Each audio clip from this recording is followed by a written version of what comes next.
हम सब ने कभी ना कभी ये किया है, आईने के सामने खड़े होकर खुद से झूठ बोलना। मैं खुश हूँ, मैं शांत हूँ, मैं सफल हूँ।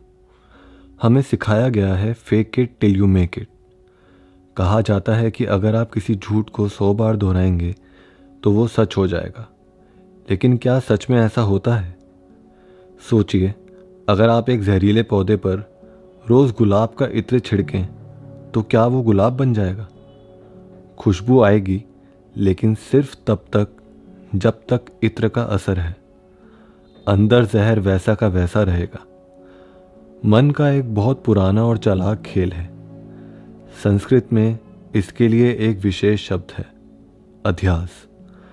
अध्यास का मतलब है सुपर इम्पोजिशन, यानी जो नहीं है उसे ज़बरदस्ती मान लेना, एक रस्सी को सांप समझ लेना, या एक डरे हुए बेचैन इंसान का अपने चेहरे पर शांति का मुखौटा लगा लेना।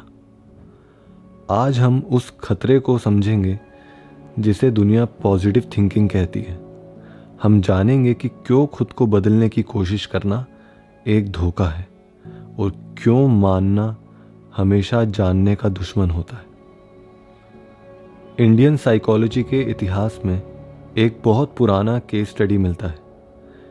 इसे अक्सर जैन परंपराओं में दमन यानी रिप्रेशन के खतरे को समझने के लिए इस्तेमाल किया जाता है। लेकिन ये आज के हर उस इंसान की कहानी है जो अपने गुस्से को, अपनी इच्छाओं को ज़बरदस्ती दबा रहा है। कहानी एक ऐसे आदमी की है जिसका क्रोध किसी ज्वालामुखी से कम नहीं था। वो इतना हिंसक था कि गुस्से के आवेश में उसने अपना ही घर जला दिया था, और एक बार उसने अपनी पत्नी को कुएं में धक्का दे दिया। मौत की उस घटना ने उसे अंदर से तोड़ दिया। उसे अपनी ही आग से डर लगने लगा। पश्चाताप के उस क्षण में वो भागा। गांव के बाहर एक दिगंबर साधु का आश्रम था। वो उनके चरणों में गिर पड़ा। मुझे बचा लो, मेरे अंदर एक जानवर है, मैं मुनि बनना चाहता हूँ। साधु ने उसकी आंखों में देखा, वहाँ संकल्प था। गुरु ने उसे दीक्षा दी और उसका नाम बदला। उसका नया नाम रखा गया मुनि शांतिनाथ। अब एक अजीब खेल शुरू हुआ। हमारे दिमाग का एक नियम है, रिएक्शन फॉर्मेशन। जब हम किसी चीज़ को बहुत सख्ती से दबाते हैं तो हम ठीक उसका उल्टा करना शुरू कर देते हैं। हम मध्य में नहीं रहते। जैसे पेंडुलम लेफ्ट और राइट जाता है, उसी तरह हम भी एक एक्सट्रीम से दूसरी एक्सट्रीम तक जाते हैं, क्योंकि मध्य में रहने का मतलब है हमारे मन का मर जाना। मध्य में आते ही हमारा अहंकार मिट जाता है। अहंकार के बचने के दो ही उपाय हैं, या तो एक एक्सट्रीम तक जाए और फिर बाद में उसका पश्चाताप करने के लिए दूसरी एक्सट्रीम तक जाए। शांतिनाथ ने गजब की तपस्या की। वो सबसे कठिन रास्तों पर चले, सबसे कड़ी धूप में खड़े रहते। भीड़ उन्हें पूजने लगी। देखो, कल का शैतान आज संत हो गया। लेकिन कोई ये नहीं देख पाया कि ये शांति असली नहीं थी। ये सिर्फ एक सेल्फ हिप्नोसिस था।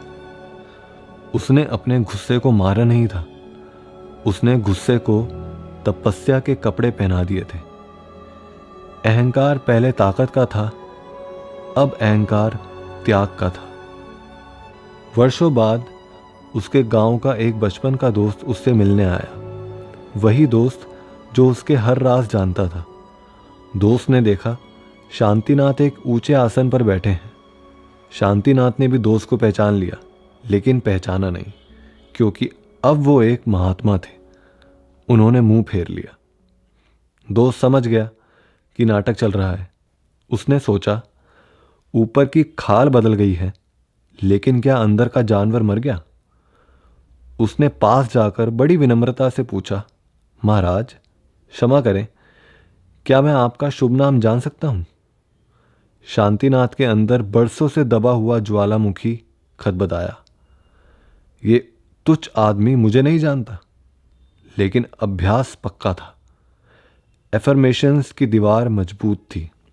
उन्होंने शांति से लेकिन रूखेपन से कहा, मूर्ख हो क्या? पूरी दुनिया जानती है, मेरा नाम मुनि शांतिनाथ है।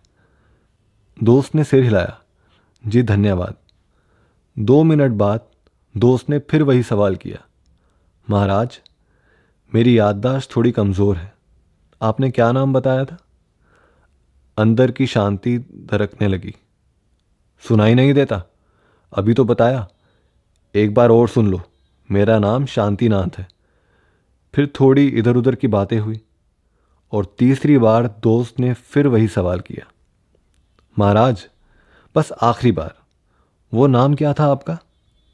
सालों की तपस्या, हजारों मंत्र, लाखों बार खुद को कहा गया झूठ कि मैं शांत हूं, सब एक पल में राख हो गया। उसने डंडा मारा और चीखा, अब याद रहेगा तुझे? मेरा नाम शांतिनाथ है। दोस्त हंसा। सिर से खून बह रहा था, लेकिन वो हंसा। उसने कहा, महाराज नाम तो मुझे पहले भी याद था, मैं तो बस ये देखना चाहता था कि आप वही हैं या बदल गए हैं। और बधाई हो, आप बिल्कुल वही हैं। ये कहानी मुनि शांतिनाथ की नहीं है, ये हम सबकी कहानी है। हम सोचते हैं कि अगर हम बुराई को दबा देंगे तो वो खत्म हो जाएगी, लेकिन विज्ञान बताता है कि हमारा दिमाग वाइट बियर प्रॉब्लम की तरह काम करता है। अगर आप खुद से कहें सफ़ेद भालू के बारे में मत सोचो, तो आप सिर्फ उसी के बारे में सोचेंगे। जब आप गुस्से को दबाते हैं तो वो करुणा नहीं बनता, वो सिर्फ जहर बनता है। सज्जन और दुर्जन यानी अच्छे आदमी और बुरे आदमी में कोई बुनियादी फर्क नहीं है। दुर्जन वो है जिसका जानवर बाहर घूम रहा है, और सज्जन वो है जिसने अपने जानवर को बेसमेंट में बंद कर रखा है। फर्क सिर्फ इतना है कि सज्जन आदमी उस बेसमेंट की चाबी फेंक चुका है, लेकिन जानवर वहां मौजूद है और वो भूखा है। यही कारण है कि दुनिया के सबसे बड़े अपराध अक्सर वो लोग करते हैं जो बाहर से सबसे ज्यादा शांत और धार्मिक दिखाई देते हैं। तो फिर रास्ता क्या है? अगर सोचना हल नहीं है, अगर बदलना संभव नहीं है, तो हल क्या है? वेस्ट में एक महान तार्किक हुए डेविड ह्यूम। वो घोर नास्तिक थे, लेकिन एक दिन उन्होंने सोचा, चलो संतों की बात मानकर एक बार भीतर झांक कर देख ही लूं। उन्होंने आंखें बंद की। आंखें खोलने के बाद ह्यूम ने अपनी डायरी में लिखा, मैंने भीतर देखा, वहां कोई आत्मा नहीं है, कोई परमात्मा नहीं है, कोई शांति नहीं है। वहां सिर्फ विचारों का शोर है, स्मृतियां हैं, कल्पनाएं हैं, उसके सिवा कुछ नहीं। डेविड ह्यूम ईमानदार थे, लेकिन वो एक बहुत बड़ी चूक कर गए। एक बहुत बारीक बात जो उनसे छूट गई। उन्होंने ये तो देखा कि भीतर विचार चल रहे हैं, लेकिन उन्होंने ये नहीं देखा कि ये कौन है जो इन विचारों को देख रहा है। विचार फिल्म की तरह हैं, आप दर्शक हैं। ह्यूम ने फिल्म तो देखी, लेकिन खुद को देखने वाले को मिस कर गए। संस्कृत में इसके लिए एक शब्द है साक्षी, द विटनेस। रास्ता मन को बदलने का नहीं है, रास्ता मन को देखने का है, क्योंकि जिसे आप पूरी तरह देख लेते हैं उससे आप अलग हो जाते हैं। डेविड ह्यूम का तर्क अपनी जगह सही था, लेकिन वो एक बुनियादी सत्य से चूक गए, और सत्य वही है जिसकी हमने बात की। जो आपके भीतर देखने वाला है वही सबके भीतर, और वही एकमात्र सत्य है। तर्क और सत्य, लॉजिक और ट्रुथ की इस लड़ाई का सबसे बड़ा गवाह इतिहास में मौजूद है। ये कहानी उस समय के सबसे तार्किक, सबसे बुद्धिमान युवक नरेंद्र की है, जिन्हें दुनिया ने बाद में स्वामी विवेकानंद के नाम से जाना। नरेंद्र के मन में एक आग थी, वो किसी मान्यता, किसी बिलीफ से संतुष्ट नहीं थे। वो हर दरवाजे पर जाते और एक ही सवाल पूछते, क्या ईश्वर है? लोग कहते हाँ, शास्त्रों में लिखा है। नरेंद्र कहते हैं, नहीं, मुझे शास्त्र मत सुनाओ, क्या तुमने देखा है? सब चुप हो जाते। एक रात बेचैनी इतनी बढ़ गई कि नरेंद्र ने गंगा में छलांग लगा दी। तैरकर वो एक बजरे पर चढ़े, एक बोट पर, जहां उस समय के महर्षि देवेंद्रनाथ टैगोर ध्यान किया करते थे। उस समय भी वो ध्यान में विलीन थे। महर्षि देवेंद्रनाथ, जो विश्व कवि रविंद्रनाथ टैगोर के पिता भी थे, उस समय वो बंगाल के सबसे बड़े ज्ञानी माने जाते थे। नरेंद्र भीगे कपड़ों में अंदर घुसे, दरवाजा जोर से खोला और चिल्लाए, महर्षि, मुझे सच सच बताइए, क्या ईश्वर है? क्या आपने उसे देखा है? देवेंद्रनाथ ने उस पागल युवक को देखा। उस सवाल की चोट सीधी थी। देवेंद्रनाथ एक पल के लिए झिझक गए। उन्होंने संभल कर कहा, बेटा, तुम्हारी आंखें योगियों जैसी है, तुम्हें ध्यान करना चाहिए। नरेंद्र उसी वक्त वहां से वापस चले गए। उन्होंने कहा, नहीं, ये आदमी भी मानता है, जानता नहीं। अगर जानता होता तो झिझकता नहीं। वो एक पल की झिझक ने सब सच कह दिया। फिर नरेंद्र कुछ दिन बाद एक ऐसे आदमी के पास गए जिसे लोग पागल कहते थे, रामकृष्ण परमहंस। ना कोई शास्त्र, ना कोई तर्क, ना कोई रईसी। नरेंद्र ने सोचा, इस अनपढ़ पुजारी को तो मैं अपने तर्क से 2 मिनट में हरा दूंगा। वो गए और वही सवाल पूछा, क्या ईश्वर है? क्या आपने उसे देखा है? नरेंद्र जवाब का इंतजार कर रहे थे। वो बहस के लिए तैयार थे, लेकिन रामकृष्ण ने बहस नहीं की।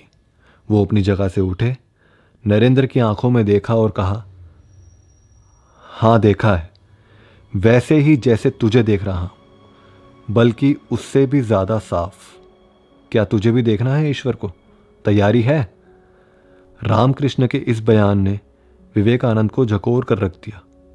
कहां तो उन्होंने देवेंद्रनाथ जैसे ध्यानी और महाज्ञानी को झिझका दिया था, और अब वो एक साधारण अनपढ़ आदमी से झिझक गए।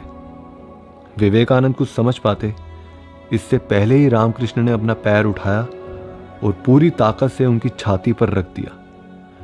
विवेकानंद तत्क्षण बेहोश हो गए। ये कोई साधारण स्पर्श नहीं था। ये शरीर पर हमला नहीं था। ये विवेकानंद के उस अहंकार पर हमला था जो कह रहा था, मैं बहुत बुद्धिमान हूं। उस एक स्पर्श ने विवेकानंद के दिमाग का सारा लॉजिक शॉर्ट सर्किट कर दिया। उस क्षण विवेकानंद को लगा कि ये कमरा, ये दीवारें, ये शरीर सब गायब हो रहा है। सिर्फ एक अनंत शून्य बचा है। विचार जैसे मर गए। तर्क भाप बनकर उड़ गया, और जो बचा वो अनुभव था। करीब 6 घंटे बाद विवेकानंद होश में आए और वो रो रहे थे। वो रामकृष्ण के चरणों में गिर पड़े। उस दिन विवेकानंद ने जाना कि सोचने और होने में क्या फर्क है, किताबों को रटने में और एक जिंदा आग को छूने में क्या फर्क है। तो निष्कर्ष क्या है?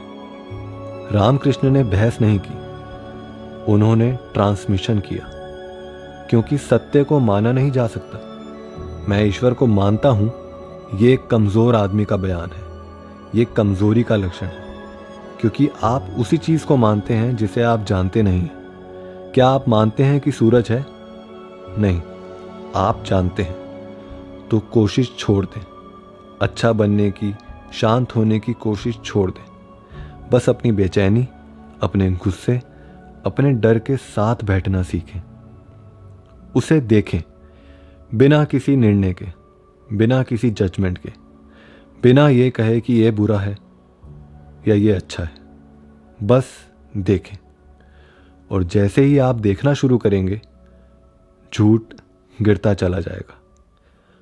जैसे जैसे आपका होश बढ़ेगा, विचार कम होते जाएंगे, और जिस दिन होश पूरा होगा, विचार शून्य हो जाएंगे, और जो बचेगा वही सत्य है।